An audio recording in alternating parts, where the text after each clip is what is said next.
কপলে কে দেবে আর কাজলে রুটি, তুমি জেনে ধরায় শয়নে স্বপনে শুধু মা তোমার কথা মনে হয়। মার কথা কি মনে পড়ে না? হ্যাঁ, যার মা নাই সে বোঝে তার পৃথিবীটা শূন্য। কত মহিলার চেহারা দেখা যায়, মাকে দেখা যায় না। যার বাবা নাই সে দেখে বুড়ো হলে কি হইছে, বাবার প্রেম কোনোদিনও মরে না। বন্ধু, কত পুরুষের চেহারা দেখা যায়, বাবার চেহারা কোথাও দেখা যায় না। আমার নবীজি বললেন, উম্মতেরা রে, মায়ের দিকে তোমরা মায়ের নজরে তাকাইও। নবী গো, মায়ের দিকে যদি মায়ের নজরে তাকাই, লাভটা কি? তোমার আমল নামায় একটা হজের সওয়াব দেওয়া হবে। ইয়া রাসূলুল্লাহ, ইয়া হাবিবাল্লাহ, নবী গো, ও নবী, দৈনিক যদি 100 বার তাকাই, আমার নবীজি ডাক দিয়ে বললেন, তাহলে 100 হজের সওয়াব দেওয়া হবে। এর দায়াম সাথীর যুবক, পৃথিবীর কতবার গিয়ে তুমি হজ করতে পারবা? মক্কা মদিনায় তুমি কয়বার যাইতে পারবা? সময় থাকলেও তোমার টাকা থাকবে না, টাকা থাকলেও তোমার শরীরে কুলাইবে না। কথা বলেন না কেন? বন্ধু, এই জন্য বলছি, তুমি কষ্ট করে মক্কা মদিনায় যেতে যদি পারো তো পারবা, একবার দুইবার, বেশি পারবা না। কিন্তু তুমি প্রতিদিন যদি মায়ের নজরে মায়ের চেহারাটার দিকে তাকাও রে, নবীজি বলছি 100 হজের সওয়াব নামায় ঢুকবে। জোরে জোরে সুবহানাল্লাহ। বন্ধু, আমি তোমাদেরকে প্রেম শিখাবো আজকে মাকে কেমন করে ভালোবাসতে হয়। 3 জন লোক বন্ধু হাদিস শরীফের মধ্যে এসেছে, সফরে বের হলো কয়জন? 3 জন লোক সফরে বের হলো। সফর করতে করতে করতে করতে করতে করতে তারা পাহাড়ের চূড়ায় উঠলেন। কোথায় উঠলেন? পাহাড়ের চূড়ায় উঠলেন। তারা সফর করতে করতে বন্ধু পাহাড়ের চূড়া থেকে তারা একবারে পাহাড়ের নিচে আসলেন। নিচে আসার পরে তারা পাহাড়ের গুহার মধ্যে ঢুকলো। 3 জন, কয়জন? আশ্রয় নেওয়ার জন্য 3 জন যখন প্রবেশ করলো বন্ধু, হাদিস শরীফের মধ্যে এসেছে বন্ধু, সিয়াসিত্তার অন্যতম গ্রন্থ থেকে হাদিসগুলো কালেক্ট করা। 3 জন লোক যখন গুহার মধ্যে ঢুকলো, তখন হঠাৎ করে বন্ধু পাহাড় ধসে বড় পাথর তাদের গুহার যে প্রবেশপত্র, ঠিক প্রবেশপত্রের মধ্যে পড়লো। বিশাল বড় পাথর। হাদিস শরীফের মধ্যে এসেছে, রাসূল বলেছে এত বড় পাথর পড়লো তাদের প্রবেশ পথ, মানে দরজাটা, গুহার মধ্যে যে ঢুকছে এই ঢোকার যে রাস্তাটার মুখটার মধ্যে পড়লো। নবীজি বলেছে, হাদিস শরীফের মধ্যে এসেছে, এত বড় পাথর পৃথিবীর কারোর কোনো ক্ষমতা নেই এই পাথরটা সরাইবার। ও বন্ধু, এখন তারা 3 জন এই পাহাড়ের ভিতরে, পৃথিবীর কেউ তো জানে না, জানি শুধু একমাত্র মালিক আল্লাহ। ঠিক কিনা বলেন? ঠিক। কে জানে? আল্লাহ। আল্লাহ জানে, পৃথিবীর কেউ জানে না। তারা 3 জন বন্ধু গুহার মধ্যে প্রবেশ করলো। প্রবেশ পথের মধ্যে বড় একটা পাথর পড়লো। এখন 3 জন মনে মনে বন্ধু চিন্তা করতে লাগলেন, কি করি রে, এখন কি করবো, একটু চিন্তা করে দেখি। এবার 3 জন মিলে পরামর্শ করলেন। পরামর্শটা হলো, আমাদের জীবনে কিছু গুরুত্বপূর্ণ আমল আছে, আল্লাহর কাছে আমলের উসিলা দিয়ে আজকে দরখাস্ত করব, দেখি আল্লাহ আমাদের কি বিপদ থেকে উদ্ধার করে কিনা। জোরে জোরে বলেন না সুবহানাল্লাহ, আরো জোরে বলেন না সুবহানাল্লাহ। বন্ধু, 3 জন সমাধানে চলে আসলো। প্রথম ব্যক্তির জীবনে একটা আমল ছিল অত্যন্ত বন্ধু হার্ট টাচিং করার মতো আমল। সেই আমলটা হলো, প্রথম যে ব্যক্তি আল্লাহর কাছে দরখাস্তের জন্য প্রস্তুতি নিয়েছেন, এই লোকটা হলো বন্ধু একটা রাখাল, একটা কাঠুরিয়া। তিনি সকালবেলা কাঠ কাটতে যাইতেন, কাঠ কেটে বা বাড়িতে এনে কেটে তিনি বিক্রি করে তিনি ফ্যামিলি, পরিবার, মা বাবা, সন্তানের খাবার জোগাতেন। প্রতিদিন বন্ধু তিনি কাঠ কেটে সময় মতো আসেন। একদিন তিনি কাঠ কাটতে কাটতে পাহাড়ে দেরি হয়ে গেল। দেরি যখন হয়ে গেল বন্ধু, কাঠ কেটে দেরি হলো, বাড়ির মধ্যে চলে আসলো। বাড়ির মধ্যে তিনি ছিল দুধের একটা প্রাণী। ইনি যখন আজকে আসতে দেরি হয়ে গেল, দুধটাও দোয়াইতে দেরি হয়ে গেছে। কি হয়ে গেছে? দুধটা দহন করতে দেরি হয়ে গেছে। এদিক দিয়ে মা বাবা বন্ধু ঘুমিয়ে গেছে। এবং ওই কাঠুরিয়া সন্তানটা দুধটা দহন করলেন, সুন্দর করে একটা পাতিলের মধ্যে দুধটা দহন করে লইলেন। বন্ধু হাদিস শরীফের মধ্যে সে বাবা যখন দুধটা দহন করলেন, এবার ওনার সন্তান, ওই কাঠুরিয়ার সন্তান বাবাকে বারবার ডেকে ডেকে বলছে, বাবা গো দুধ দহন করেছে, একটু দুধ খাইতে দাও না। ওই কাঠুরিয়া ডেকে ডেকে বলে, না না, যতক্ষণ পর্যন্ত আমি আমার বাবা মাকে দুধ খাওয়াতে না পারবো ততক্ষণ আমি কাউকেই দুধ দিব না। জোরে জোরে বলেন না সুবহানাল্লাহ। এবার ওই কাঠুরিয়া কি করলেন বন্ধু, দুধের পাত্রটা হাতে নিয়ে দাঁড়িয়ে রইল। মা বাবার যখন ঘুম ভাঙলো, ঘুম ভাঙার পরে মা বাবাকে দুধ খাওয়ালো, তারপরে তিনি এবং ওনার সঙ্গী সন্তান সন্ততিকে খাইতে দিলেন। ওই দিন যে তিনি কাজটা করেছেন, মূলত মা বাবার প্রতি ভালোবাসা, আল্লাহর সন্তুষ্টির জন্য। কার জন্য? কথা বলে না, আল্লাহর সন্তুষ্টির জন্য। এবার ওই পাহাড়ের গুহার ভিতর থেকে বড় বিপদ, আল্লাহর কাছে দরখাস্ত করে দিলেন, ওই সন্তান আল্লাহ, আল্লাহ গো ওই দিন মা বাবার সাথে উত্তম ব্যবহার করেছিলাম, প্রেমময় আচরণ করেছি শুধুমাত্র তুমি আল্লাহর সন্তুষ্টির জন্য। ওই দিনের আমল যদি তুমি কবুল করে থাকো গো, তাহলে আজকে তুমি আমাকে এই পাথরের বিপদ থেকে উদ্ধার করো। আল্লাহি, আল্লাহর কসম করে বলছি রে দায়েম সতীর যুবক, পৃথিবীর কেউ জানে না সন্তানের বিপদ। সন্তানের মায়ের সাথে বাবার সাথে মিষ্টি ব্যবহার করেছে মালিককে রাজি করার জন্য। ওই যে আল্লাহ বলেছেন ওয়াবিল ওয়ালিদাইনি ইহসানা, ওই আয়াতকে তিনি সম্মান জানিয়ে মা বাবার সাথে ভালো আচরণ করছে। আল্লাহর কাছে দরখাস্ত করতে দেরি রে, এবার চাইয়া দেখে পাথরটা একটুখানি সরে গেছে। লা ইলাহা ইল্লাল্লাহ, লা ইলাহা ইল্লাল্লাহ। হাইরে নামাজি রোজা ছাইরো না, মা বাবাকে ভুইলো না। হাইরে নামাজি রোজা ছাইরো না, মা বাবাকে ভুইলো না। হাইরে জান্নাতবাসী হইতে চাইলে, জান্নাতবাসী হইতে চাইলে প্রাণ ভরে করো সাধনা।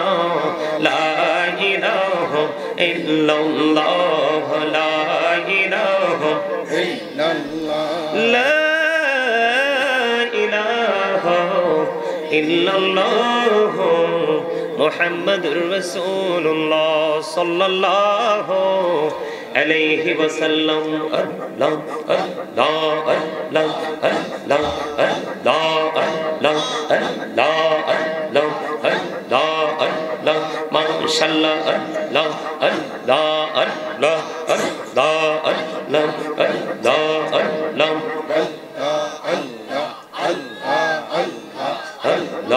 আল্লাহ এই নামেতে এই তো মধু, এই নামেতে এই তো মধু, জাহানিনি তো আগের দয়া, জাহানিনি তো আগে। যতই যাপি নামটি তোমার, যতই যাপি নামটি তোমার, তো তুই মধুর লাগে রে দয়া, তো তুই মধুর লাগে। আল্লাহ আল্লাহ আল্লাহ আল্লাহ আল্লাহ আল্লাহ আল্লাহ আল্লাহ মাশাআল্লাহ। আল্লাহ আল্লাহ আল্লাহ আল্লাহ আল্লাহ এলাহো দো লিহি আরো মাঝে, এলাহো দো লিহি আরো মাঝে, কিসের করো খেলা। পিছের দিকে চাইয়া দেখো, পিছের দিকে চাইয়া দেখো, ডুবে যায় তোর বেলা রে। আল্লাহ আল্লাহ আল্লাহ আল্লাহ আল্লাহ মাশাআল্লাহ। আল্লাহ মোহাব্বতে আল্লাহ আল্লাহ আল্লাহ আল্লাহ। জীবন গড়িয়া করো সিরে গোনা, জীবন গড়িয়া করো সিরে গোনা, ক্ষমা করে দাও রে দয়াল, ক্ষমা করে দাও। হায়রে গোনা গুলে ক্ষমা করিয়া, গোনা গুলে ক্ষমা করিয়া কবুল করে নাও রে দয়াল, কবুল করে নাও।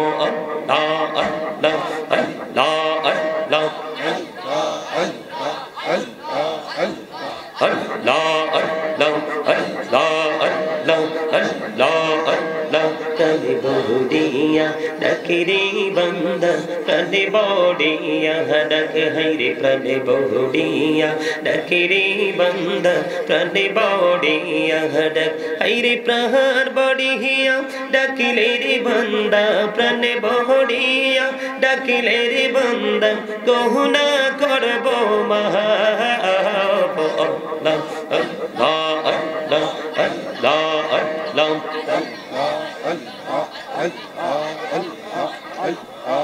লা ইলাহা ইল্লাল্লাহ মুহাম্মাদুর রাসূলুল্লাহ সাল্লাল্লাহু আলাইহি ওয়াসাল্লাম। উপস্থিত উলামায়ে কেরাম, আমন্ত্রিত অতিথিবৃন্দ, দাড়িপাকা আমার মুরব্বী বাবারা, যুবক ভাইয়েরা, পর্দানিশী আমার মা বোনেরা, বিশেষ করে আজকে দাইম সাথী বাজার হাজী আশরাফ আলী কেন্দ্রীয় জামে মসজিদ কমিটির উদ্যোগে এক বিরাট আজিমুসান ওয়াজুদওয়ার মাহফিলের আয়োজন করা হয়েছে। আজকে যারা টাকা দিয়ে, পয়সা দিয়ে, অর্থ দিয়ে, বুদ্ধি দিয়ে, শ্রম দিয়ে, সার্বিক সহযোগিতার মাধ্যমে আজকে যারা এই জান্নাতের বাগান সাজিয়েছেন, সকলের প্রতি আমার সালাম। আসসালামু আলাইকুম ওয়া রাহমাতুল্লাহি ওয়া বারাকাতুহু। আমরা আল্লাহ রাব্বুল আলামিনের দরবারে লক্ষ কোটি শুকরিয়া জ্ঞাপন করছি যে মহান রব্বুল আলামিন আজকে আমাদেরকে এই দাইম সাথী বাজারে এই জান্নাতের বাগানে আসার তৌফিক দিয়েছেন, বসার তৌফিক দিয়েছেন এবং আল্লাহর হাবিবের শানে কয়েক মর্তবা দরুদ ও সালাম, আল্লাহর জিকির করার তৌফিক আল্লাহ আমাদেরকে দিয়েছেন। সেই শুকরিয়া দান সকলে করুন আলহামদুলিল্লাহ। আরো জোরে আলহামদুলিল্লাহ। সম্মানিত উপস্থিতি, আপনারা কি সত্যি আলোচনা শুনতে আসছেন? সবাই? আমার কাছে মনে হয় না সবাই আলোচনা শুনতে আসছেন। আমি দরুদ পড়ছি আর জিকির করছি, এখানে কি তামাশা করছি? কিছু কিছু লোককে মনে হয়েছে এমন গর্ধ, আমি যে জিকির করলাম, জিকিরের সাথে যে কাসিদাগুলো, কথাগুলো, আপনাদেরকে ফলো করার কথা না পারলে কথাগুলো কি আপনার কি জিকির করলে জীবনের গুনাহ মাফ হয় না? আমি এটা সন্দেহ বলেছি, এটা আপনি বুঝতে পারেননি, এটা আপনার মেন্টালি সমস্যা, আপনি সেন্সলেস। সম্মানিত উপস্থিতি, জান্নাতের বাগান এটা যে সাজায় সে বুঝে এটা সাজাতে যে কত স্ট্রাগল করতে হয় তাকে। আমি আপনাদেরকে বলবো স্ট্রেট ফরওয়ার্ড ভাবে, আমার দিকে তাকান। যদি সত্যি আলোচনা শুনতে আসেন, আমিও সত্যি আলোচনা শুনতে আসছি, যদিও আমার মেজাজটা গরম, কারণ আমাকে মাইক দেওয়ার কথা ছিল 9টার একটু পরে, আমি মাইক পাইছি 10টা 13 মিনিটে। আমি কারো বাড়িতে এক গ্লাস পানিও খাই না। আমি যখন যেখানে যাই আমি খাবারটা এমনভাবে খেয়ে যাই যেন আমি টাইমটা মেনটেন করে আসতে পারি, এটা হচ্ছে আমার টার্গেট। সহজে মাহফিল 2টাও করি না, 1টা করি প্রতিদিন। যদি ইন কেস বিপদে পড়ি তাইলে যাওয়া লাগে। কতটুকু আলোচনা করতে পারবো জানি না, চেষ্টা করবো আপনাদেরকে, যেহেতু আপনাদের মাঝে এসে উপস্থিত হয়েছি আপনাদের হৃদয়ের খোরাক দেওয়ার জন্য। তবে আমার কিছু শর্ত আপনাদেরকে মানতে হবে, মানতে পারলে থাকতে পারবেন। এটা কিন্তু একটা ক্লাস, এটা কি প্রফেশনালি, এটা একটা টিচিং প্রফেশন। কথা কি বোঝেন আমার? এটা ক্লাস। আপনি যখন কলেজে যান, আপনি যখন প্রাইমারিতে যান, হাই স্কুলে যান, যখন ইউনিভার্সিটিতে যান, বেয়াদব যারা তারা টিচারের সামনে কথা বলে, কথা বলেন না কেন? আর যারা ভদ্র, জেন্টেল, ভেরি ক্লেভার, ওরা কি করে জানেন? ওরা শুধু শ্রবণ করে, নীরবতা পালন করে। কারণ আমি এখানে এসেছি খরিদ করতে, আমি এখানে এসেছি বাজার করতে। কি করতে? কথা বলেন না কেন? আমি এখানে এসেছি বাজার করার জন্য। এটা রুহানিয়াতের বাজার। কিসের বাজার? এখানে দেহের কিছু মিলবে না। কি? এখানে দেহের কিছু পাবেন না, যা পাবেন সব রুহের। আর রুহেরটা আপনি পাবেন কোথায়? রেজাল্ট 100% রেজাল্ট পাবেন ফিউচারে গিয়ে। তার মানে বর্জখী জীবন, কবরের পরের জীবনটাতে আপনি পাবেন এখানে যে বাজার করতে এসেছেন আজকে। আমার আলোচনা শুনতে হলে শর্ত মানতে হবে। প্রথম শর্ত, ফার্স্ট কন্ডিশন হলো স্টপ ইউর মাউথ এভরিবডি, সকলের জবানকে বন্ধ রাখতে হবে। সেকেন্ড কন্ডিশন হলো you listening my lecture very attentively, আমার কথা সবাইকে মন দিয়ে শুনতে হবে। থার্ড কন্ডিশন হলো আপনি যদি বলেন আই সে ডোন্ট অ্যাকসেপ্টেবল, আমি বলবো I say go to your seat out of sight. আপনার মতো ছাত্র আমার লাগবে না। কথা বলেন না কেন? আমার কথাগুলো একটু খাড়া খাড়া, কারণ প্রেমের আলাপ করার সময় নাই, কারণ প্রেমের মানুষই তো নাই, সব আগে মরে গেছে। কথা বলেন না কেন? যাই প্রেমের মানুষ দু চারটা পাই, মুরব্বী। কি মুরব্বী? মুরব্বীদের অন্তর আল্লাহ রাসূলের প্রেম ভালোবাসায় ভরা।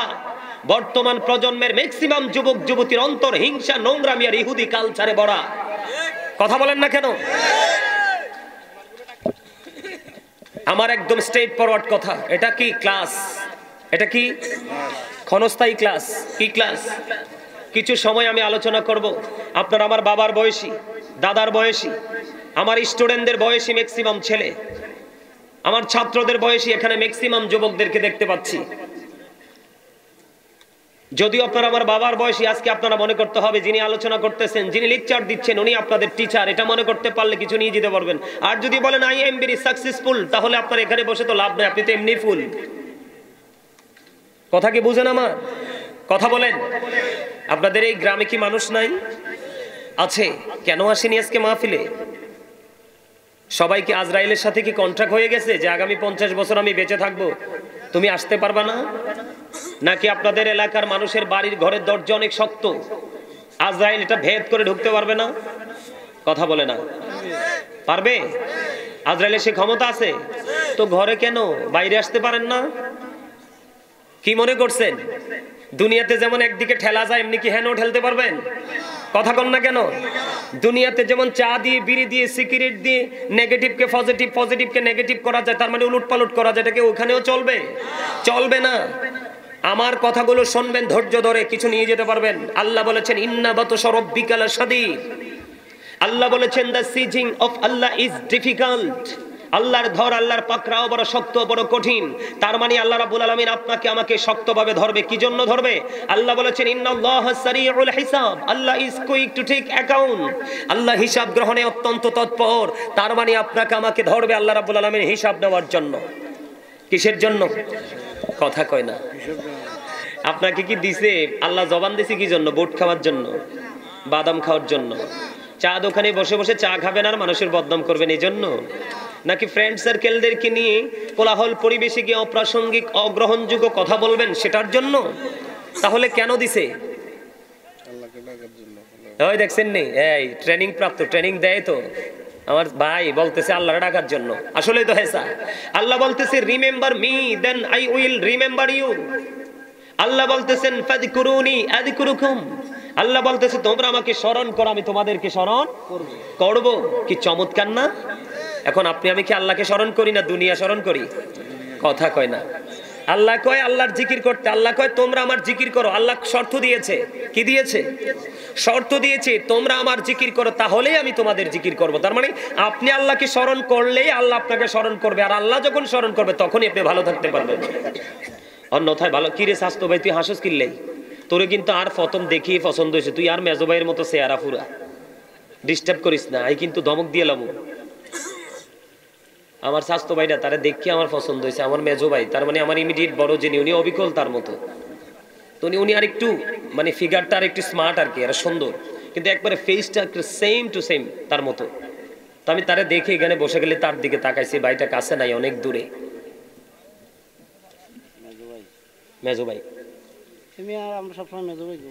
আচ্ছা আজকে থেকে সবাই মেজো ভাইতে। যাক, মোটামুটি হাসি দিয়েছেন, হার্টের রোগ থেকে অন্তত বাঁচবেন আপনারা। ওমা কথা কয় না, যেটি সবসময় পেঁচার মতো গাল একটা ভার করে রাখে, দেখবেন এটা স্পট ডেট, হঠাৎ করে একদিন দেখবেন নাই। তো জিজ্ঞেস করবেন কি তো হয়েছে? Spot date. আরে কি হয়েছে? স্পট ডেট, জাগাত মরি গেছে। আমি তো বুঝছি কি তো হয়েছে, হার্ট অ্যাটাক করছে। তো করবো না, সারাক্ষণ থাকে মুখটা ভার করে। কথা কন না কেন? যে এটা সবসময় ঘোমরা মুখে থাকবে, এটার কিন্তু কোনো দিকেই সুবিধা হয় না। আর যে মানুষটা ফ্রি, দেখবেন তার জীবনের মান কত সুন্দর। কথা বলেন না কেন? তার সবকিছু ফ্রি। আমার কথা কি বুঝেন? কথা বলতে হবে। আপনি সত্যকে সত্য না বললেও সত্য, আপনি মিথ্যাকে স্বীকার না করলেও মিথ্যা মিথ্যাই।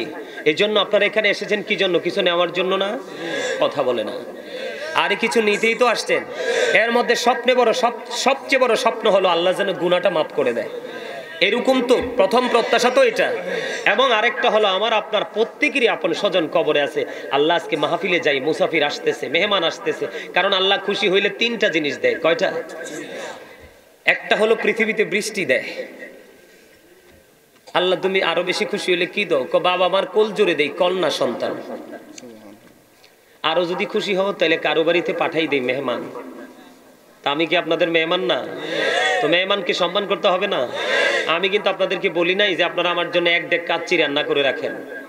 আমার শর্ত হলো শুধু ধৈর্য ধারণ করবেন, চুপচাপ কথাগুলো শুনবেন, আগামী দিন থেকে যেটাকে বাস্তবায়ন করা শুরু করবেন। আমার শর্ত আপনাদের কাছে এইটুকু দিতে পারবেন না মেহমানকে? পারবেন? মেহমানের অভিশাপ কিন্তু শক্ত অভিশাপ। মেহমানের মুসাফিরের বরদোয়া কিন্তু 6 মাস পরে হলেও কিন্তু বুঝে নিতে হবে। আমার কথা বুঝেন আপনারা? আল্লাহ বলতেছে তোমরা আমাকে স্মরণ করো, তাহলে আমি তোমাদেরকে স্মরণ করব। এখন আমরা কি আল্লাহর স্মরণ করছি না দুনিয়া স্মরণ করছি? দুনিয়া স্মরণ করছি। একবার দিকে আমার দিকে তাকান। এখন আল্লাহটা বাদ দিয়ে আমরা দুনিয়া স্মরণ করছি। সূরা আলে ইমরানের 185 নম্বর আয়াতের শেষ অংশে আল্লাহ বলতেছেন ওমাল হায়াতুদ দুনিয়া ইল্লা মাতাউল গুরুর। এই দুনিয়ার ভোগ বিলাস, এই দুনিয়ার যে জীবনটা, এটা একটা ধোঁকা, এটি একটা প্রতারণা। বলছে কে? আল্লাহ। কেননা আমরা আল্লাহর জিকির বাদ দিয়ে দুনিয়ার জিকির এবং ফিকির দুটোই শুরু করে দিয়েছি। এবার আসেন কোরআন শরীফের 19 পারা সূরা শুআরা 88 নম্বর আয়াতে আল্লাহ রাব্বুল আলামিন বলতেছেন ইয়াউমা লা ইয়ানফাউ মালু ওয়ালা বানুন। আপনি ধোঁকার মধ্যে নিমজ্জিত হয়ে যা জমা করতেছেন কার জন্য? সন্তানের জন্য, বিবির জন্য, পরবর্তী নেক্সট যে জেনারেশন তাদের জন্য, তাই না? কথা বলে না? পরের যে জেনারেশন আসছে তাদের জন্যই তো। কিছু খাবো আর কিছু রাখবো, এটা রাখতেছি। আল্লাহ বলতেছেন এটা নাকি কোনো কাজেই আসবে না। তাহলে আমরা কোনটা করছি? নেগেটিভটা না? আমাদের পজিটিভটা হলো আজকে আপনারা যারা জান্নাতের বাগানে আমায় সুখের সীমানা, আমার ভুবন জুড়ে শুধু দুঃখ জ্বালা, কে আর পরাবে আমায় সুখের সীমানা, কপালে কে দেবে আর কাজলে রুটি, তুমি জেনে ধরাই শয়নে স্বপনে শুধু মা তোমার কথা মনে হয়। মার কথা কি মনে পড়ে না? হ্যাঁ, যার মা নাই সে বোঝে তার পৃথিবীটা শূন্য। কত মহিলার চেহারা দেখা যায়, মাকে দেখা যায় না। যার বাবা নাই সে দেখে বুড়ো হলে কি হইছে, বাবার প্রেম কোনোদিনও মরে না। বন্ধু, কত পুরুষের চেহারা দেখা যায়, বাবার চেহারা কোথাও দেখা যায় না। আমার নবীজি বললেন উম্মতেরা রে, মায়ের দিকে তোমরা মায়ের নজরে তাকাইও। নবী গো, মায়ের দিকে যদি মায়ের নজরে তাকাই লাভটা কি? তোমার আমল নামায় একটা হজের সওয়াব দেওয়া হবে। ইয়া রাসূলুল্লাহ, ইয়া হাবিবাল্লাহ, নবী গো, ও নবী, দৈনিক যদি 100 বার তাকাই, আমার নবীজি ডাক দিয়ে বললেন তাহলে 100 হজের সওয়াব দেওয়া হবে। এর দায়াম সাথীর যুবক, পৃথিবীর কতবার গিয়ে তুমি হজ করতে পারবা? মক্কা মদিনায় তুমি কয়বার যাইতে পারবা? সময় থাকলেও তোমার টাকা থাকবে না, টাকা থাকলেও তোমার শরীরে কুলাইবে না। কথা বলেন না কেন? বন্ধু, এই জন্য বলছি তুমি কষ্ট করে মক্কা মদিনায় যেতে যদি পারো তো পারবা, একবার দুইবার, বেশি পারবা না। কিন্তু তুমি প্রতিদিন যদি মায়ের নজরে মায়ের চেহারাটার দিকে তাকাও রে, নবীজি বলছে 100 হজের সওয়াব নামায় ঢুকবে। জোরে জোরে সুবহানাল্লাহ। বন্ধু, আমি তোমাদেরকে প্রেম শিখাবো আজকে মাকে কেমন করে ভালোবাসতে হয়। 3 জন লোক বন্ধু হাদিস শরীফের মধ্যে এসেছে, সফরে বের হলো কয়জন? 3 জন লোক সফরে বের হলো। সফর করতে করতে করতে করতে করতে করতে তারা পাহাড়ের চূড়ায় উঠলেন। কোথায় উঠলেন? পাহাড়ের চূড়ায় উঠলেন। যারা সফর করতে করতে বন্ধু পাহাড়ের চূড়া থেকে তারা একবারে পাহাড়ের নিচে আসলেন। নিচে আসার পরে তারা পাহাড়ের গুহার মধ্যে ঢুকলো। 3 জন। কয়জন? আশ্রয় নেওয়ার জন্য 3 জন যখন প্রবেশ করলো বন্ধু, হাদিস শরীফের মধ্যে এসেছে বন্ধু, সিয়াসিত্তার অন্যতম গ্রন্থ থেকে হাদিসগুলো কালেক্ট করা। 3 জন লোক যখন গুহার মধ্যে ঢুকলো তখন হঠাৎ করে বন্ধু পাহাড় ধসে বড় পাথর তাদের গুহার যে প্রবেশপত্র, ঠিক প্রবেশপত্রের মধ্যে পড়লো। বিশাল বড় পাথর। হাদিস শরীফের মধ্যে এসেছে, রাসূল বলেছে এত বড় পাথর পড়লো তাদের মানে প্রবেশ পথ মানে দরজাটা, গুহার মধ্যে যে ঢুকছে এই ঢোকার যে রাস্তাটার মুখটার মধ্যে পড়লো। নবীজি বলেছে হাদিস শরীফের মধ্যে এসেছে এত বড় পাথর পৃথিবীর কারোর কোনো ক্ষমতা নেই এই পাথরটা সরাইবার। ও বন্ধু, এখন তারা তিনজন এই পাহাড়ের ভিতরে, পৃথিবীর কেউ তো জানে না, জানি শুধু একমাত্র মালিক আল্লাহ। ঠিক কিনা বলেন? ঠিক। কে জানে? আল্লাহ জানে, পৃথিবীর কেউ জানে না। তারা তিনজন বন্ধু গুহার মধ্যে প্রবেশ করলো, প্রবেশ পথের মধ্যে বড় একটা পাথর পড়লো। এখন তিনজন মনে মনে বন্ধু চিন্তা করতে লাগলেন, কি করি রে, এখন কি করবো, একটু চিন্তা করে দেখি। এবার তিনজন মিলে পরামর্শ করলেন। পরামর্শটা হলো, আমাদের জীবনে কিছু গুরুত্বপূর্ণ আমল আছে, আল্লাহর কাছে আমলের উসিলা দিয়ে আজকে দরখাস্ত করব, দেখি আল্লাহ আমাদের কি বিপদ থেকে উদ্ধার করে কিনা। জোরে জোরে বলেন না সুবহানাল্লাহ, আরো জোরে বলেন না সুবহানাল্লাহ। বন্ধু, তিনজন সমাধানে চলে আসলো। প্রথম ব্যক্তির জীবনে একটা আমল ছিল অত্যন্ত বন্ধু হার্ট টাচিং করার মতো আমল। সেই আমলটা হলো, প্রথম যে ব্যক্তি আল্লাহর কাছে দরখাস্তের জন্য প্রস্তুতি নিয়েছেন, এই লোকটা হলো বন্ধু একটা রাখাল, একটা কাঠুরিয়া। তিনি সকালবেলা কাঠ কাটতে যাইতেন, কাঠ কেটে বা বাড়িতে এনে কেটে তিনি বিক্রি করে তিনি ফ্যামিলি, পরিবার, মা বাবা, সন্তানের খাবার জোগাতেন। প্রতিদিন বন্ধু তিনি কাঠ কেটে সময় মতো আসেন। একদিন তিনি কাঠ কাটতে কাটতে পাহাড়ে দেরি হয়ে গেল। দেরি যখন হয়ে গেল বন্ধু, কাঠ কেটে দেরি হলো, বাড়ির মধ্যে চলে আসলো। বাড়ির মধ্যে তিনি ছিল দুধের একটা প্রাণী। ইনি যখন আজকে আসতে দেরি হয়ে গেল, দুধটাও দোয়াইতে দেরি হয়ে গেছে। কি হয়ে গেছে? দুধটা দহন করতে দেরি হয়ে গেছে। এদিক দিয়ে মা বাবা বন্ধু ঘুমিয়ে গেছে। এখন ওই কাঠুরিয়া সন্তানটা দুধটা দহন করলেন, সুন্দর করে একটা পাতিলের মধ্যে দুধটা দহন করে লইলেন। বন্ধু হাদিস শরীফের মধ্যে সে বাবা যখন দুধটা দহন করলেন, এবার ওনার সন্তান, ওই কাঠুরিয়ার সন্তান বাবাকে বারবার ডেকে ডেকে বলছে, বাবা গো, দুধ দহন করেছে, একটু দুধ খাইতে দাও না। ওই কাঠুরিয়া ডেকে ডেকে বলে, না না, যতক্ষণ পর্যন্ত আমি আমার বাবা মাকে দুধ খাওয়াতে না পারবো ততক্ষণ আমি কাউকেই দুধ দিব না। জোরে জোরে বলেন না সুবহানাল্লাহ। এবার ওই কাঠুরিয়া কি করলেন বন্ধু, দুধের পাত্রটা হাতে নিয়ে দাঁড়িয়ে রইল। মা বাবার যখন ঘুম ভাঙলো, ঘুম ভাঙার পরে মা বাবাকে দুধ খাওয়ালো।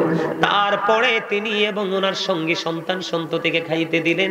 ওই দিন যে তিনি কাজটা করেছেন, মূলত মা বাবার প্রতি ভালোবাসা, আল্লাহর সন্তুষ্টির জন্য। কার জন্য? কথা বলে না, আল্লাহর সন্তুষ্টির জন্য। এবার ওই পাহাড়ের গুহার ভিতর থেকে বড় বিপদ, আল্লাহর কাছে দরখাস্ত করে দিলেন ওই সন্তান, আল্লাহ আল্লাহ গো, ওই দিন মা বাবার সাথে উত্তম ব্যবহার করেছিলাম, প্রেমময় আচরণ করেছি, শুধুমাত্র তুমি আল্লাহর সন্তুষ্টির জন্য। ওই দিনের আমল যদি তুমি কবুল করে থাকো গো, তাহলে আজকে তুমি আমাকে এই পাথরের বিপদ থেকে উদ্ধার করো। আল্লাহি, আল্লাহর কসম করে বলছি রে দায়েম সতীর যুবক, পৃথিবীর কেউ জানে না সন্তানের বিপদ। সন্তানের মায়ের সাথে বাবার সাথে মিষ্টি ব্যবহার করেছে মালিককে রাজি করার জন্য। ওই যে আল্লাহ বলেছেন ওয়াবিল ওয়ালিদাইনি ইহসানা, ওই আয়াতকে তিনি সম্মান জানিয়ে মা বাবার সাথে ভালো আচরণ করছে। আল্লাহর কাছে দরখাস্ত করতে দেরি রে, এবার চাইয়া দেখে পাথরটা একটুখানি সরে গেছে। জোরে জোরে কন্যা সুবহানাল্লাহ। মা বাবার যে সন্তান ভালোবাসবো তার বিপদ আইনি। যদি দেখবেন পাহাড় পরিমাণ বিপদ আসতেছে, আপনি দেখতে পান, আপনার কাছে আসার আগে এটা পায়ের নিচে দিয়ে চলে যাবে। কথা কয় না? বিশ্বাস হয় না? আমি কি বাকি দুজনের যেই আমলের পাওয়ারটাও কি একটু বলবো? তিনজন তো বিপদগ্রস্ত, কয়জন? নাকি এখান থেকে শেষ করে দিব? বন্ধু দ্বিতীয় জন বলবো নি? যুবকরা কইলিনি আবার সেতে সেত্ত না, ডাক্তার সাহেব সেত্ত না, আলহামদুলিল্লাহ। কর যুবক, তোমাদেরকে শিখানোর জন্য আসছি, বোঝানোর জন্য। দ্বিতীয় নাম্বার যে যুবকটা, তার দোয়াটা আল্লাহ কবুল করবে, দ্বিতীয়বার যিনি দরখাস্ত করলে কবুল করবে।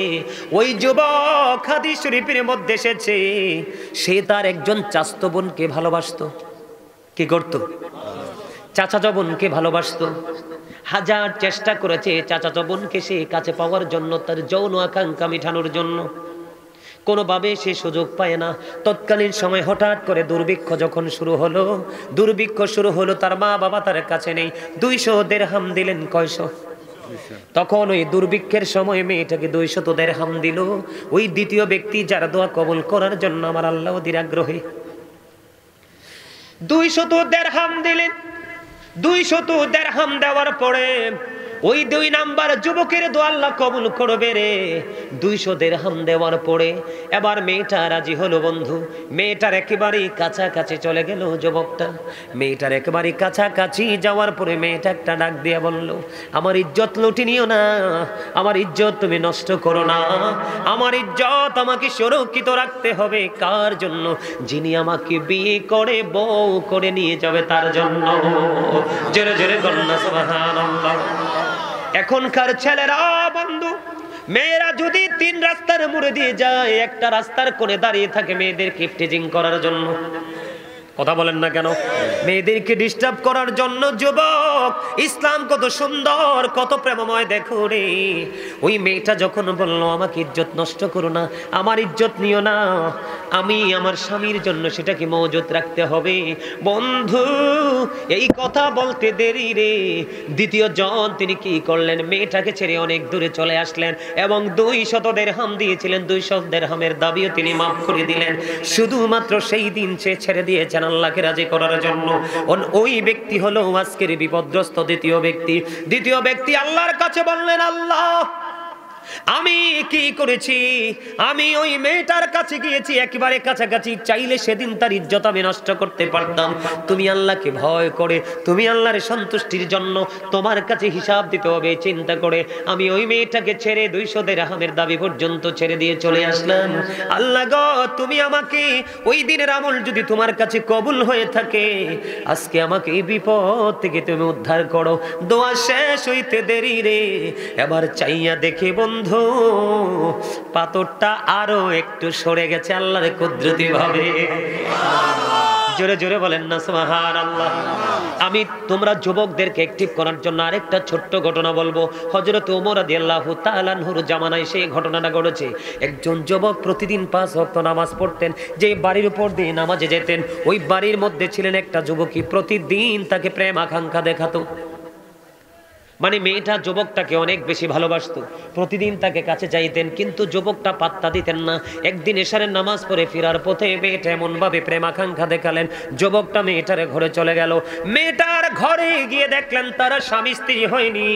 মেয়েটা এমন ভাবে ঘরটা সাজিয়ে রেখেছে, মনে হয় যেন ভাসুর ঘর। এমন অবস্থা যখন দেখলেন, যুবকটা বুঝতে পেরেছেন যে শয়তান তাকে কৌশলে এখানে নিয়ে এসেছে। হঠাৎ করে যুবকটার অন্তরে আল্লাহর ভয় চলে আসলো। হাসুরের দিনে আল্লাহর দরবারে জবাব দিতে হবে। এর মধ্যে সবচেয়ে বড় জবাব হলো যৌবনকালের জবাব। যুবক বলো, যুবতী বলো, যৌবনকালের হিসাবটা না দিয়ে একটা সেকেন্ড নড়াচড়া করা যাবে না। এবার আল্লাহর কথা চিন্তা করতে করতে এই মেয়েটার ঘরের মধ্যে যুবকটা বেহুশ হয়ে যায়। সুবহানাল্লাহ বলেন না আরো জোরে। আপনারা কি সহজ মনে করছেন? যুবকটা বেহুশ হয়ে গেল বন্ধু। বেহুশ যখন হয়ে গেল, সে তো সময় মতো ঘরে ফিরে যায় না। বাবা মা পাগলের মতো খুঁজতেছে, তারে খুঁজেও তো পায় না।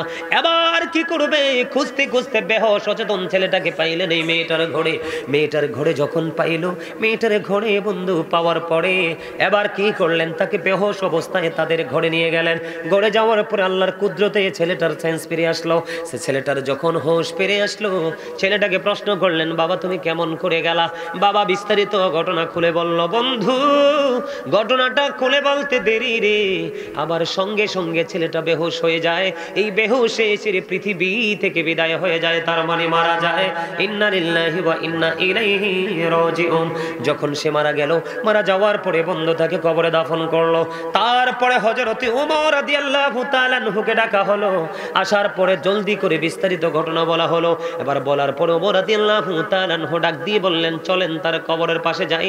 তার কবরের পাশে গেলেন। যাইয়া হযরত ওমর বলতেছে, যেই বান্দা পাপ করতে গিয়ে ফিরে আসবে রে আল্লাহকে ভয় করে, আল্লাহর কাছে হিসাব দিতে হবে চিন্তা করে, ওই বান্দা মৃত্যুবরণ করার সঙ্গে সঙ্গে তার কবরে 2টা জান্নাতের সুখ বরাদ্দ দেওয়া হয়। হযরত ওমর রাদিয়াল্লাহু তাআলা আনহু বলে দিলেন, হযরত ওমর বলতে দেরি রে, ওই কবর থেকে, যুবকের কবর থেকে হঠাৎ করে আওয়াজ বের হলো। ওই যুবক ডাক দিয়ে বলতেছে, ও খলিফাতুল মুসলিমিন, আপনি যা বলেছেন তাই সত্য, আমাকে কবরে রাখতে দেরি গো, আমার কবরে 2টা জান্নাতের শোক বরাদ্দ আছে। আমার রাসূল বলেছেন, আল কবরু রাওজাতুম মিন রিয়াদিল জান্নাতি আও হুফরাতুম মিন হুফারিন নার। আমার রাসূল বলে দিয়েছেন, কবরটা জান্নাতের একটা বাগান হবে, জাহান্নামের একটা গর্ত হবে। যারা মুমিন, যারা আল্লাহকে ভয় করবা, তাদের নিয়ামত শুধু মরার পরে নয়, দুনিয়াতে তোমরা নিয়ামত পাবে। আল্লাহ রাব্বুল আলামিন বলেছেন, আল্লাযীনা আমানু, যারা ঈমান এনেছে, ওয়া কানু ইয়াত্তাকুন, এবং তাকওয়া অবলম্বন করেছে, আল্লাহ বলেছেন লাহুমুল বুশরা, তাদের জন্য সুসংবাদ, ফিল হায়াতিদ দুনিয়া, দুনিয়ার জীবনে, ও ফিল আখিরা, এবং পরকালের জীবনে। বন্ধু, তোমরা প্রথমত ঈমানদার হবা, তারপরে আল্লাহকে ভয় করবা।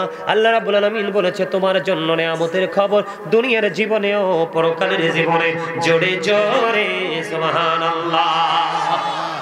ওই 2 নাম্বার যুবক একটা মেয়ের একেবারে কাছাকাছি চলে গেলেন, যৌন আকাঙ্ক্ষা মিটাতে পারে, তারপর আল্লাহকে ভয় করে মেয়ের অনুরোধ শুনে ছেড়ে আসলো।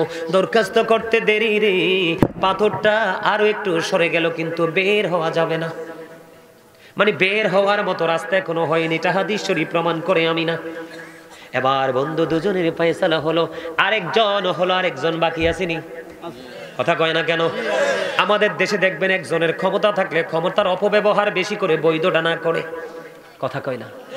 হেসা কইছি না মিছা কইছি? কাজ করাইয়া শ্রমিকের বেতন দেয় না, এই জন্য কোম্পানি পড়ে যায়। নির্দিষ্ট করে আল্লাহ রাসূলের আইন মেনে সম্পত্তির যাকাত দেয় না, এই জন্য গভীর সমুদ্রের তলদেশে তলিয়ে যায়। কথা কয় না? জন লাগে আমি বানাইয়ে কই। শোনেন না, তৃতীয় জন যিনি, ওনার ত্যাগ দেখেন। তৃতীয় জনের জীবনে আল্লাহর পছন্দের একটা আমল উসিলা করে তিনি দরখাস্ত দিলেন। ওই লোক, তিনি কাজ করিয়েছিলেন শ্রমিক দিয়ে, কাজ করাইছেন, পরে সব শ্রমিক তার কাজের বেতন নিয়ে নিল। একজন শ্রমিক তার বেতন না নিয়ে চলে গেল। অনেক পরে শ্রমিক একদিন ফিরে আসলো, আপনি আমার ওই দিনের মনিব ছিলেন গো, আমি আপনার কাজ করেছিলাম, কিন্তু বেতনটা তো নেইনি, আজকে এসেছি আপনার বেতনটা আমার নেওয়ার জন্য। বন্ধু, আল্লাহর কসম করে বলছি, তোমরা এখান থেকে শিক্ষা নাও। তিনি যখন বললেন আমি সন্তান সম্ভব হয়ে যাবে, কথা কয় না? এটা, এই সম্পদ শুরু হলো মুমিনের জন্য বড় নিয়ামত। ঠিক তেমনি ভাবে ওই মালিক ওই শ্রমিকের টাকাটা ইনভেস্ট করেছিল বন্ধু, 1টা থেকে 2টা, 2টা থেকে 3টা, 3টা থেকে 4টা, এরকম করতে করতে অনেকগুলো হয়ে গেল। এবার ডাক দিয়ে বললেন, এগুলো তুমি নিয়ে যাও। ওই তৃতীয় ব্যক্তি আল্লাহর কাছে ডেকে ডেকে বলে, মালিক, মালিক ও, আমি আমার শ্রমিকের বেতন তো খাইনি, কারণ আমি জানি তোমার কাছে হিসাব দিতে হবে, কানায় কানায় হিসাব দিতে হবে। তুমি বলেছ ইন্না বাতশা রাব্বিকা লাশাদীদ, তুমি বলেছো the seizing of Allah is difficult, আল্লাহর ধর, আল্লাহর পাকড়াও বড় শক্ত, বড় কঠিন। আল্লাহ বলেছেন ইন্নাল্লাহা সারিউল হিসাব, Allah is quick to take account, Allah হিসাব গ্রহণে অত্যন্ত তৎপর। মনিব, আমি জানি আমার হিসাব দিতে হবে, এই জন্য তোমার সন্তুষ্টির জন্য আমি ইনভেস্ট করেছিলাম। ওই দিন সবগুলো সম্পদ ওই শ্রমিককে বুঝিয়ে দিয়েছি, শুধুমাত্র তোমার সন্তুষ্টির জন্য। ওই দিনের আমল যদি তুমি কবুল করে থাকো গো, তাহলে আজকে এই বিপদ থেকে উদ্ধার করে দাও। বন্ধু, এই দোয়া শেষ হইতে দেরি রে, সঙ্গে সঙ্গে পুরো পাথরটা সরে গেল। 3 জন লোক নির্দ্বিধায় এখান থেকে বের হয়ে গেল। এর মধ্যে প্রথম দোয়া কবুল হয়েছে মা বাবার প্রেমিক সন্তানের।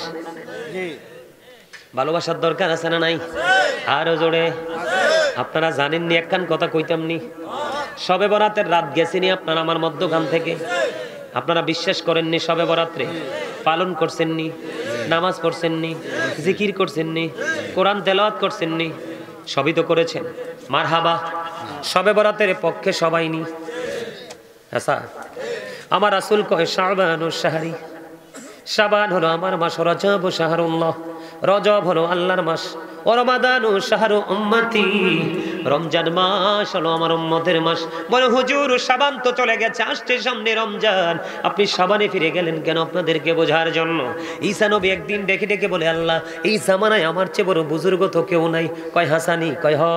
আল্লাহ রাব্বুল আলামিন ডাক দিয়া কয়, ঈসা তুমি কি করো? তোমার হাতের আশা নিয়ে গায়েব থেকে আসলো, তুমি রাস্তা দেখিয়ে দিলেন, তুমি রাস্তা পথে হাঁটতে থাকো। ওই ঈসা নবী হাঁটতে হাঁটতে হাঁটতে হাঁটতে সামনে গেলেন, হঠাৎ করে চাইয়া দেখলেন রাস্তার সামনে একটা বড় সাদা পাথরও দেখা যায়। এবার ঈসা নবী ডাক দিয়া কয়, আল্লাহ গো তুমিও তো আমাকে রাস্তা দেখিয়েছ, এখন আবার পাথর কেন গো? টেনশনে পড়ে গেলাম। আল্লাহ কো টেনশন করার দরকার নাই, পাথরে তুমি আঘাত করো। ঈসা নবী সঙ্গে সঙ্গে পাথরটাতে আঘাত করলো। আঘাত করতে দেরি রে, এবার দেখলেন পাথরটা ফাইটা দুটো টুকরো হয়ে গেল। টুকরো হওয়ার পরে চাইয়া দেখলো ওই পাথরের মধ্যে জয়ীফ একজন বৃদ্ধ লোক। তোমার ওয়াজ করতেছি চাচা, আমি ক্লান্ত হইয়া পড়ছে হেতারা। কি আপনারা ঘুমাইতেন না তো? আর একটু ওয়াজ করি, ভালো লাগে সবার কাছে? একটু দূরত পড়ে নাই। শোভবে যাইতে হবে খবরে, হিসাব নিকাশ দিতে গো হবে হাসরে। আল্লাহুম্মা সাল্লি আলা মুহাম্মাদ ওয়া আলা আলি সাইয়্যিদিনা মুহাম্মাদ ওয়া আলা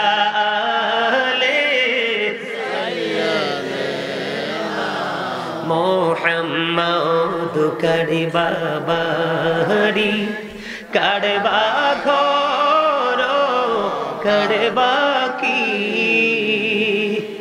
যখনই চলিয়ার যাবে প্রাণ পাখি। আল্লাহুম্মা সাল্লি আলা মুহাম্মাদ ওয়া আলা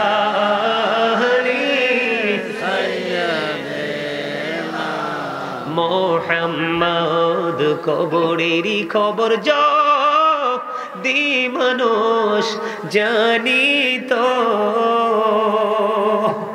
ঘর বাড়ি যারিয়ার সবাই পালাইতো। আল্লাহুম্মা মুহাম্মদে মুহাম্মদ ওয়া আলা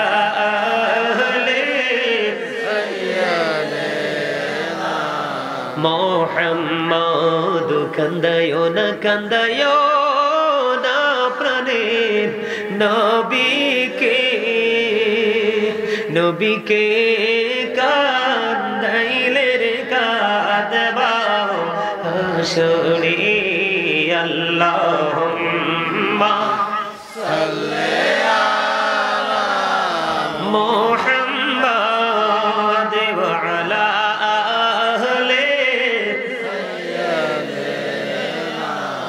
মোহাম্মদ। মদিনারি মাটি যদি মোরা হইতাম,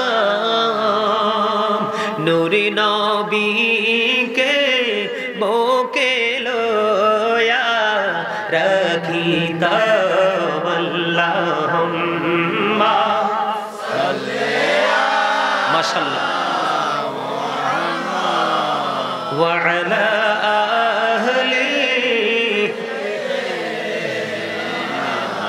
মোহাম্মদ। জোরে জোরে বলেন না আলহামদুলিল্লাহ। আলহামদুলিল্লাহ। কার কার কাছে ভালো লাগছে? আমি বিশ্বাস করি আপনাদের সবার কাছে ভালো লাগছে, কারণ আওয়াজ ছিল প্রথম চাইতে অধিক মিষ্টি। কিরে ঠিক না? প্রথম চাইতে অনেক মধুর লাগছে এখনকার আওয়াজ। তার মানে আমার বোঝা যায় রাত্র যত গভীর হচ্ছে প্রেমের ডুরি তত সুবহানাল্লাহ বলেন না? আরো জোরে, আরো জোরে বলেন না? নবীজি কেমন করি বলো তোমায় দেখি। গজল পছন্দ করেননি আপনারা? এটা কিন্তু আমার লেখা, আমার সুর। একটু শুনবেন? আমি শোনাইতে চাই, আমি কিন্তু একজন রাইটার। শুনবেন? হা হা দিয়েও তো লাগবো। দিব গো মামা। পরীক্ষায় কিন্তু পাশ করছে। এখানে একজন প্রফেসর আছেন, একজন এডুকেটেড পারসন, অনারেবল পারসন। আমিও কিন্তু দীর্ঘদিন টিচার ছিলাম, টিচিং প্রফেশন, কিন্তু ওই জায়গা থেকে এখন তৃণমূল পর্যায়ে মানুষ নিয়ে কাজ করা শুরু করেছি। টিচাররা কিন্তু স্টুডেন্টদেরকে বিভিন্নভাবে কিন্তু ট্রাই করে, পরীক্ষা করে। কেউ করেন না? করে না? আমি চাইছি, হাদিয়ের কথা বললে দেখছি অনেকেই চুপ হয়ে যায়, তার মানে এখানেই প্রেমটা ব্রেকআপ হয়ে যায়। কথা বলেন না, কোনো কিছুর জন্য কি প্রেম থেমে থাকে? আরে কথা বলেন না। আমি নিজে যে 2018 সালে তাজমহল দেখে আসছি, একটা টাকা নিজের খরচ হয়নি, আমার ভক্তরা, আমার ভালোবাসার মানুষরা আমাকে নিয়ে গেছেন। পুরো ভারতবর্ষ সফর করে আসছি, যত দর্শনীয় স্থান সবগুলোর দিকেই তাকিয়ে দেখেছি শুধু প্রেম যুক্ত। কি যুক্ত? সম্রাট শাহজাহান প্রেমে পড়ে কি যে করেছে, ভারতবর্ষ না ঘুরলে কিছুই বুঝতে পারবেন না। আনা সাগরের পরে গেলে চক্ষু দুটো শীতল হয়ে যায়, যেখানে হাত দিয়ে কেড়ে কয় সম্রাট শাহজাহান, তার হৃদয়ে ছিল প্রেমের বাগান। সুবহানাল্লাহ কয় না? এই জন্য আমি রাসূলের প্রেমে পড়ে আমি শান লিখেছি, একটু শুনবেন?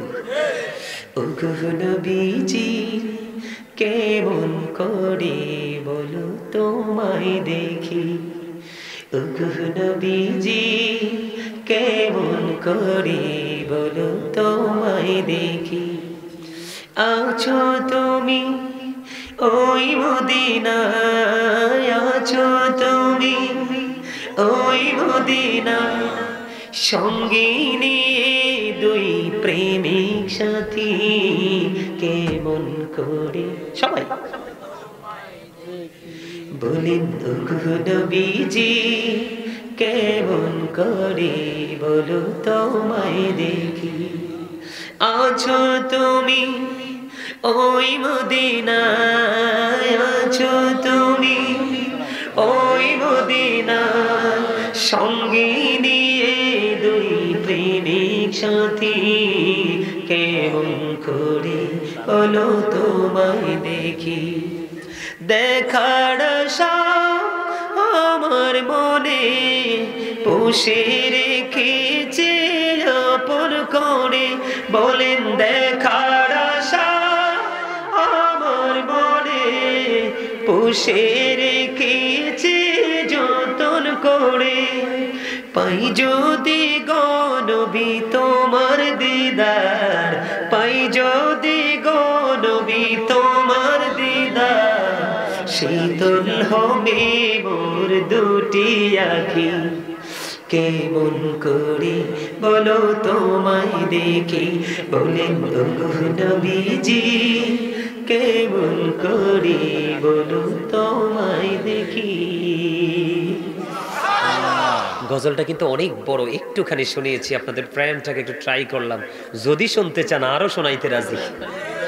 কি শুনতে রাজি? ও মা, আরেকটা তাইলে গাইতাম নি রে, গাইলি তা মাশাআল্লাহ। এরপরে ওয়াজে ঢুকবো আবার, ঠিক আছে তো?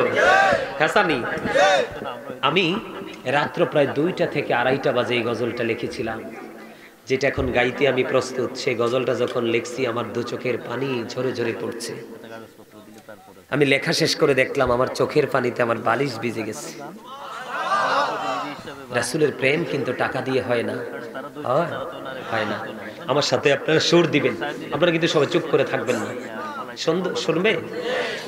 এই তুঝে সুন্দর নূর নবীজি, নামটি মধুমাখা, তুমি ছাড়া শূন্য জীবন, আমি যে বড় একা, বলিন এই তুঝে সুন্দর নূর নবীজি, নামটি মধুমাখা,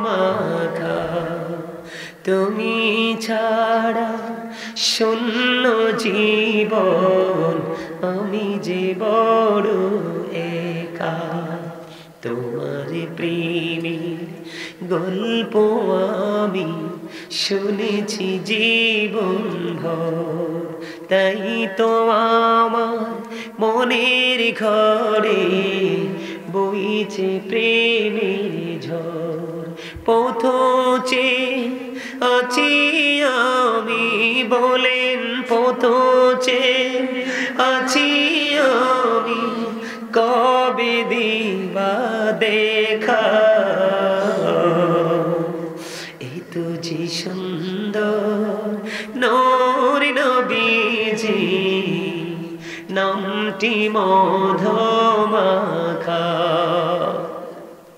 পাগল পারা মনটায় আমার কাঁদিনি ঝুমরাতে এই দুনিয়ায় পাই যদি গো প্রভু হাসুরিতে নেই তো কোনো ভাবনা রাসূল বলেন নেই তো কোনো ভাবনা রাসূল তুমি যাহার সখা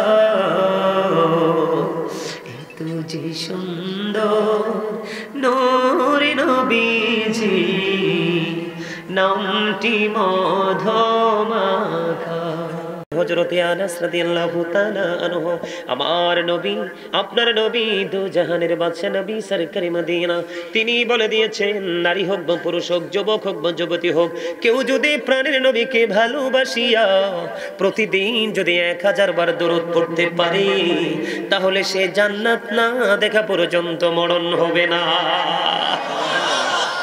কি চমৎকার গুড নিউজ না? আমি রাসূলের প্রেমে দরুদ পড়ি আপনি বোট খান কি আফসোস।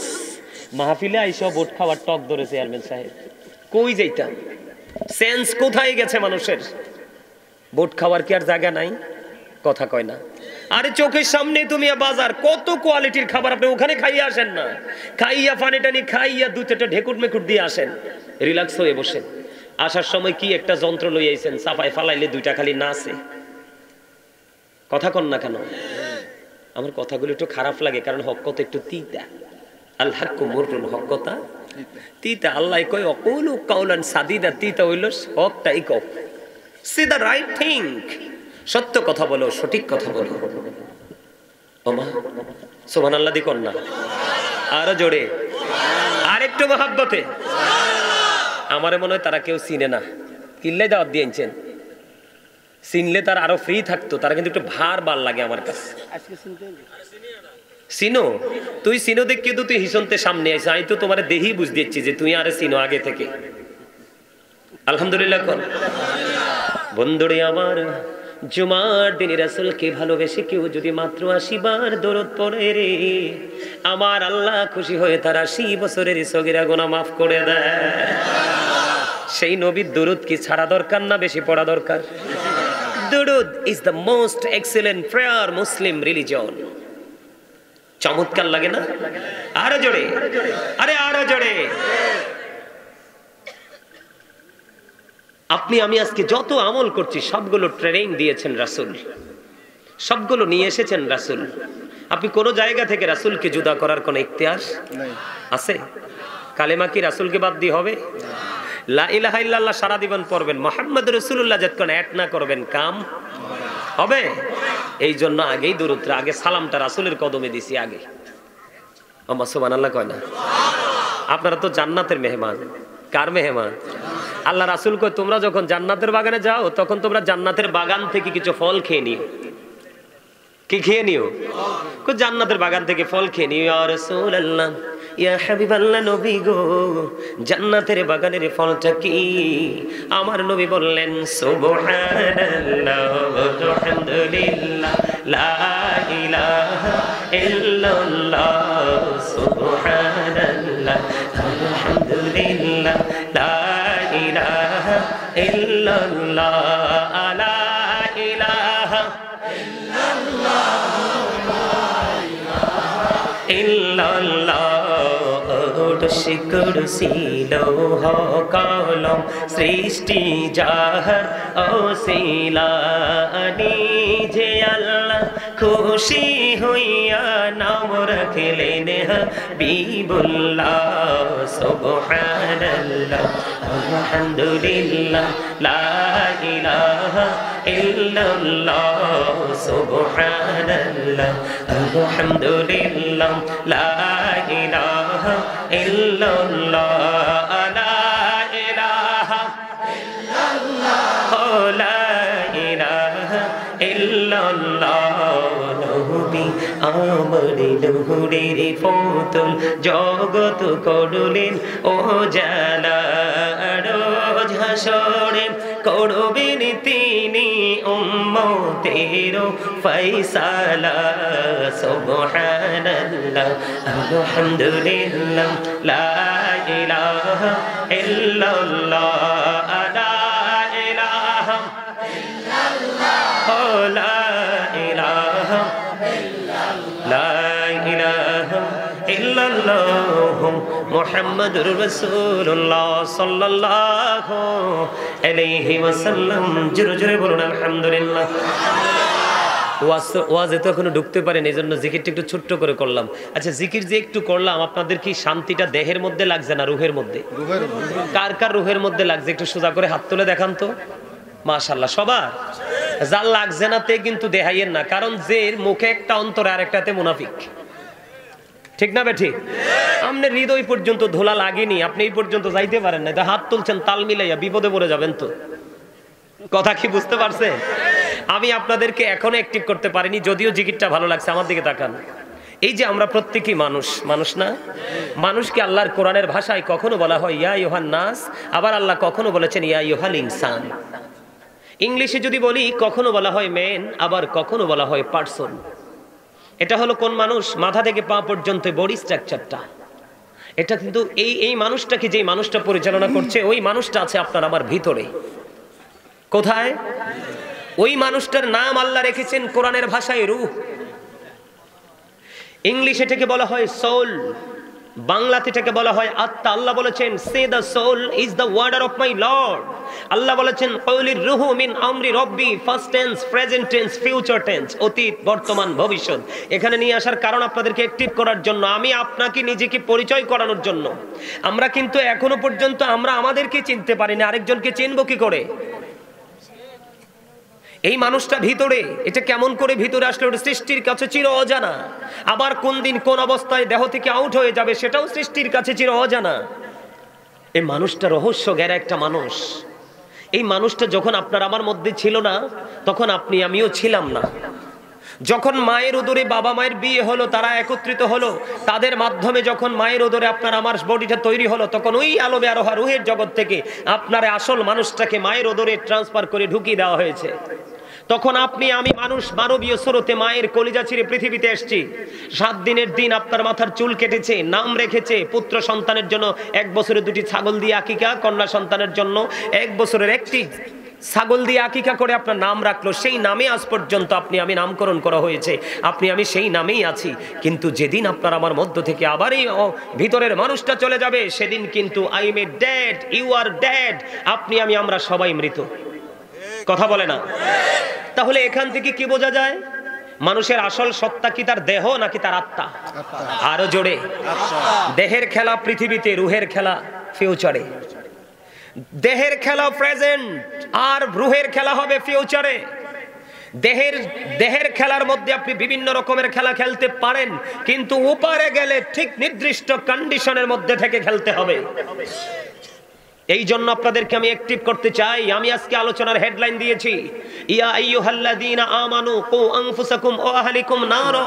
আমি বলেছি, আল্লাহ বলেছেন O believers save yourselves and your families from the fire.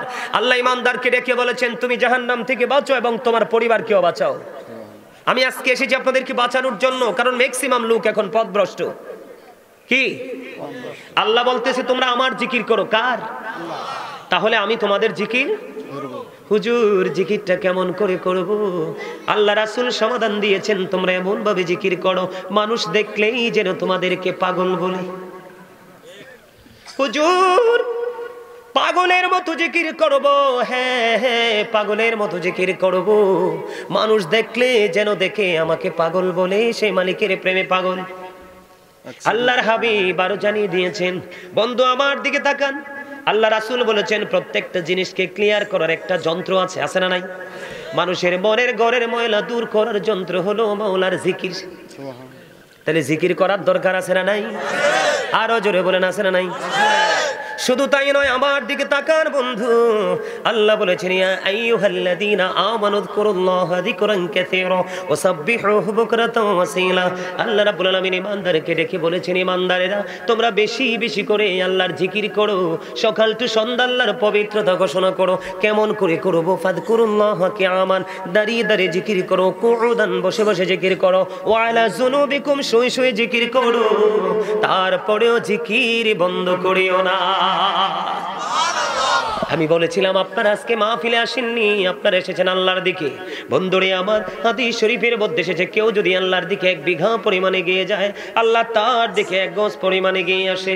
কেউ যদি আল্লাহর দিকে 1 হাত পরিমাণে গিয়ে যায়, আল্লাহ রাব্বুল আলামিন তার দিকে 2 হাত পরিমাণে গিয়ে আসে।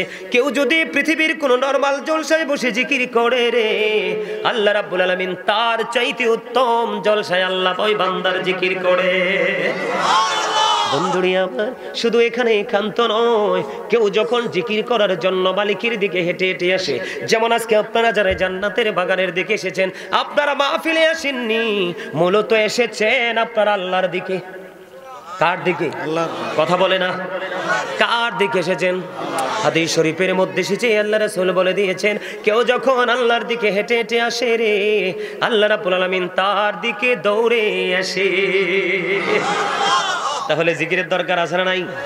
সুবহানাল্লাহ বল আল্লাহর জিকির, আলহামদুলিল্লাহ বল আল্লাহর জিকির, লা ইলাহা ইল্লাল্লাহ বল আল্লাহর জিকির, আল্লাহু আকবার বল আল্লাহর জিকির। কাউকে সৎ কাজের জন্য ডাকা, এটাও জিকির। কাউকে অসৎ কাজ থেকে বারণ করা, সেটাও জিকির। ও বন্ধু, নামাজে দাঁড়িয়েছেন, সেটাও জিকির। হজে গেছেন, সেটাও জিকির। হজ হলো জিকিরের জুলুস, কারণ বিভিন্ন জায়গা পরিদর্শন করে হজ করতে হয়, এই জন্য সেটা হলো মাওলার জিকিরের জুলুস। নামাজ এবং আজকের মাহফিল ও জিকিরের জলসা। নামাজ হলো জিকিরের জলসা। যে জিকিরটা কি জায়গায় দাঁড়িয়ে এবং বসে সম্পূর্ণ করা হয়, ওটাকে বলা হয় জিকিরের জলসা। আজকেরটাও জিকিরের জলসা, ঠিক না? ঠিক। আমার আলোচনার বিষয় কিন্তু এটা না, আমার আলোচনার বিষয় কিন্তু আরেকটা। কিন্তু আমি আপনাদেরকে অ্যাক্টিভ করার জন্য আপনাদের মগজটাকে ধোলাই করতেছি, যেন আপনার ব্রেইন থেকে সকল কিছু আউট হয়ে যায়, আপনি যেন আল্লাহ আল্লাহ রাসূলের প্রেমে যেন একবারে বিভোর হয়ে যেতে পারেন। এই কি হয়েছে? এই দুটার আলাদা গ্রন্থ ভাই, এই দুটোকে এদিকে করেন। হ্যাঁ, আপনি মাঝখানে আসেন। এই দুটো করে আলাদা করেন। এটি শুরু থেকে ডিস্টার্ব করতেছে।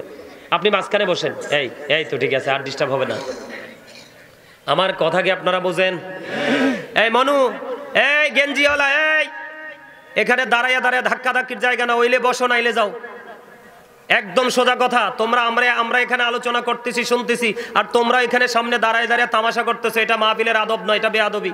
কি বলেন আপনারা? কথা বলেন না কেন? কথা কি আমার না আল্লাহর? আরো জোরে বলেন। যেই ব্যক্তির সামনে রাসূলের শানে আলাপ হবে, আল্লাহর শানে হবে, কিন্তু তারপরেও যেই ব্যক্তির জবান বন্ধ থাকবে, সেই ব্যক্তি দুটো রঙে রঙিন হবে। দুটোটা রঙে নেগেটিভ। একটা হলো কৃপণতার, আর একটা হলো অহংকারের। কিসের? অহংকারের কি বালা ফল হয়?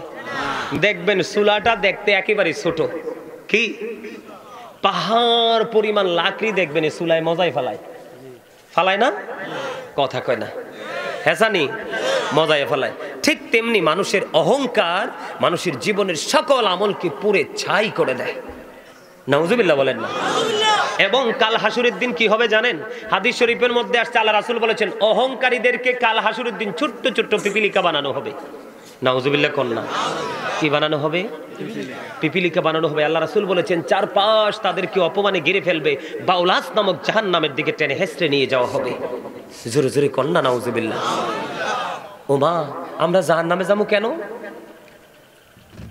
আমরা জাহান্নামে যাব কেন? আমাদের নিজের কর্মের কারণে। কিসের কারণে?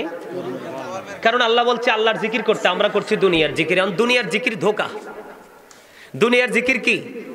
এটা একবারে প্রতারণার জায়গা। তাহলে আমরা কি ভালো কিছু করছি? কথা বলে না। আমরা কি ভালো কিছু করছি? আমরা ভালো কিছু করি।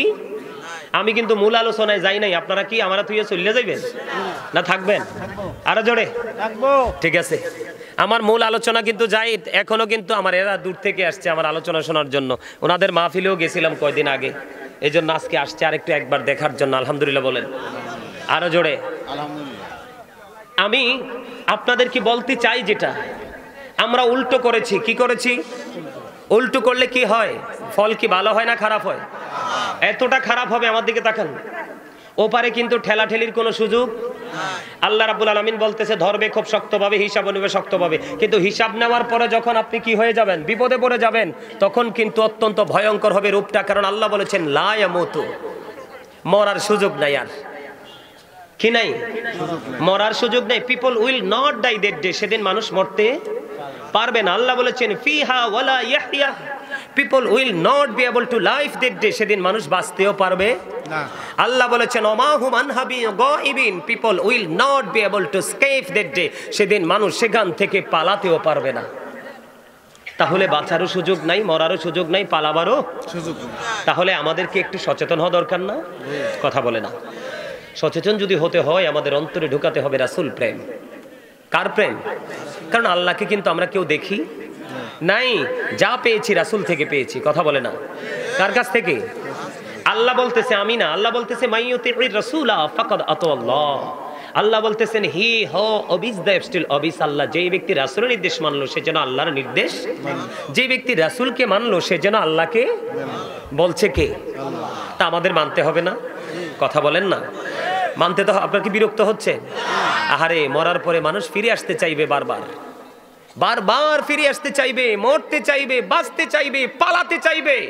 এই জন্য আল্লাহ আগেই বলে দিয়েছে সাবধান হয়ে আসো আমার কাছে। বাঁচারও সুযোগ নাই, মরারও সুযোগ নাই, পালাবারও। বলে হুজুর আমাদের এত ভয়ঙ্কর অবস্থাটা কেন হবে? আমাদের মনে প্রশ্ন আসতে পারে না যে আমাদের এত ভয়ঙ্কর রূপটা কেন হবে? আমাদের জীবনে তো ভয়ঙ্কর পরিস্থিতি কেন আসবে?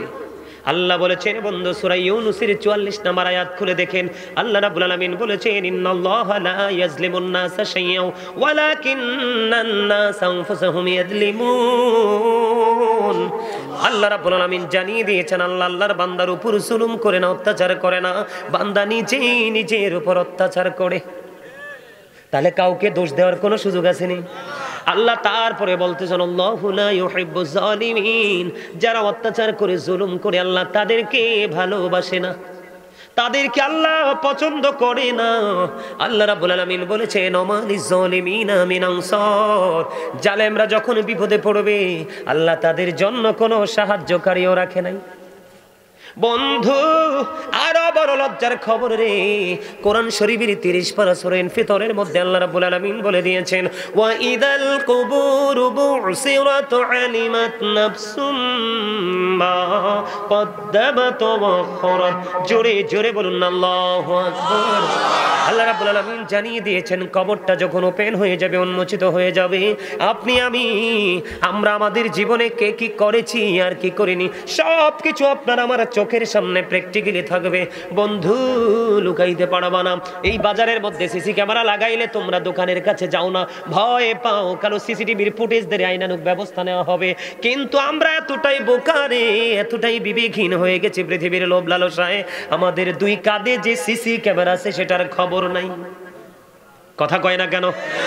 এই যে চিরস্থায়ী সিসি ক্যামেরা সেটিং করা আছে বন্ধু, সেখান থেকে সবকিছু তোমার সামনে বন্ধু সবকিছু প্রকাশ করা হবে। বাঁচতেও পারবা না, মরতেও পারবা না, পালাইতেও পারবা না। এরে দাইম সাথীর মানুষ হৃদয় খুলে শোনো, ও বন্ধু দুনিয়াতে যেমন ইনকাম করো তেমন খাইতে পারো, কাল হাসরের দিন যখন তুমি বিপদ হয়ে যাবে, বিপদগ্রস্ত হয়ে যাবে, মুমিন হিসাবে তুমি বিবেচিত হতে পারবে না। তোমার জন্য বরাদ্দ থাকবে একটা ভয়ঙ্কর খাবার, যেটা কোরআন এসেছে বন্ধু জাক্কুম এত বিষাক্ত। এই মুহূর্তে যদি দাইম সাথীর জমিনে একটা ফোঁটা জাক্কুম যদি পড়ে গোটা পৃথিবীর মাটি বন্ধ বিষাক্ত হয়ে যাবে। ওই বিষ কোনোদিন কেউ নামাতে পারবে না। 1000 বার পৃথিবীর যত গবেষক গবেষণা ইনস্টিটিউট তৈরি করে করে যদি তোমরা সয়েল টেস্ট করো, তারপরেও পৃথিবীতে ছোট্ট একটা বৃক্ষ তোমরা উৎপাদন করতে পারবা না।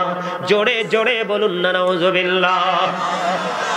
এই ভয়ঙ্কর খাবারটা বন্ধু ওই যারা পথভ্রষ্ট, যারা পাপী, তাদের জন্য বরাদ্দ। এরপরে আসেন, এটা কোরআনে এসেছে, হাদিস শরীফের মধ্যে এসেছে, আল্লাহ রাসূল বলেছেন তাদের জন্য একটা খাবার বরাদ্দ করা আছে, যেটার নাম হলো তিনাতুল খাবাল। ইয়া রাসূলুল্লাহ, ইয়া হাবিবাল্লাহ, নবী, নবী গো, এই তিনাতুল খাবালটা কি গো নবী? আমার আপনার প্রাণের নবী জানিয়ে দিয়েছেন, এই তিনাতুল খাবালটা হলো আরেকটা জাহান্নামের নিংড়ানো রক্তপুঞ্জ। আমা নাউজুবিল্লাহ দি কয় না, রক্তপুঞ্জ কি চোখে দেখে মানুষ খাইতে পারে? কিন্তু সেখানে খেতে দেওয়া হবে, খাইতে হবে না, শব্দই ব্যবহার করা যাবে। এই দুনিয়ায় পানি যদি গরম লাগে, বেশি তৃষ্ণা লাগে, আমরা ঠান্ডা পানি খাই না, কথা বলেন না বন্ধু?